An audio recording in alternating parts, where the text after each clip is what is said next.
করে বলতে চাই, বন্ধুকে অ্যাড্রেস করে বলতে চাই যে আপনাদের দায়িত্ব অনেক বড়। আপনারা যারা এখানে আছেন, আপনাদের ছেলে মেয়েরা আছে, আপনাদের দায়িত্বে সামান্য একটু অবহেলার কারণে যদি আপনার সন্তানটা একটু বিপদগামিতার দিকে চলে যায়, তো আল্লাহ সুবহানাহু ওয়া তাআলার কাছে এই জবাবদিহি করা বড় কঠিন হবে, বড় কঠিন হবে। আমি অনেক দেশে দেখেছি আমাদের প্রবাসী বাংলাদেশিদের যে তাদের সন্তানদের আইডেন্টিটি তারা মুছে ফেলে দিয়েছে। এবং নবী সাল্লাল্লাহু আলাইহি ওয়াসাল্লামের সেই হাদিসটি আপনারা নিশ্চয়ই শুনেছেন বারবার। নবী সাল্লাল্লাহু আলাইহি ওয়াসাল্লাম বলেছেন, কুল্লু মাউলুদিন ইউলাদু আলাল ফিতরা, প্রতিটি মানুষ, প্রতিটি শিশু জন্মগ্রহণ করে ইসলামের উপরে। কোন শিশু কিন্তু অমুসলিম হয়ে জন্মগ্রহণ করে না। সো প্রত্যেকটা শিশু বাই বর্ন মুসলিম, ইল্লা আন্না আবওয়াহু ইউহাউদানিহি আও ইউনাসরানিহি আও ইউজিসানিহি, তবে তার বাবা মা, শিশু যদি কখনো বিপদগামী হয়, ইসলাম থেকে বিচ্যুত হয়ে যায়, তার জন্য পরিপূর্ণ দায় বেশিরভাগ ক্ষেত্রে বাবা মায়ের। কোন কোন ক্ষেত্রে বাবা মার শত প্রচেষ্টা সত্ত্বেও সে বিপদগামী হয়, সেটা ভিন্ন।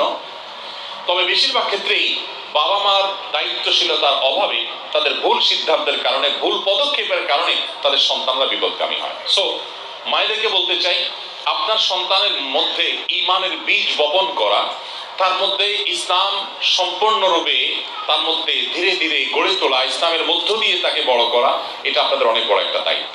সো মামুনদেরকে বলতে চাই, এই দায়িত্বটা পালনে আপনারা যথেষ্ট সচেষ্ট হতে হবে। আমাদের অনেক বন্ধুরা আছেন, বলেন যে আমার হাতে কাজ নেই, বাচ্চারা স্কুলে চলে যায়, হাজবেন্ড কাজে চলে যায়, আমি কি করব? তাহলে আমিও বোধহয় কিছু একটা করি। সন্দেহ নেই, আপনি যদি শরিয়ার সীমানার মধ্যে থেকে করতে চান, সেক্ষেত্রে করার সুযোগ আছে। বাট আপনি আপনার ঘরে যদি কাজ করতে চান, তাহলে আপনার কাজ করতে করতে পাগল হওয়ার মতো অনেক কাজ আপনার কাছে আছে। আপনি হয়তো আইডিয়া খুঁজে পাচ্ছেন না। আপনার বাসায় বসে আপনার স্কুলে থাকা বাচ্চাটার জন্য নানা প্ল্যান প্রোগ্রাম করতে পারেন। তার মনে অনেক কোশ্চেন থাকে এখানকার প্রতিকূল পরিবেশে, সেই কোশ্চেনগুলোর অ্যান্সার আপনাকে দিতে হবে, আপনাকে কনভিন্স করতে হবে। আপনি না পারলে অন্য কারো সহযোগিতা নিতে হবে, কারো সাহায্য নিতে হবে, কিন্তু দিন শেষে আপনাকে করতে হবে।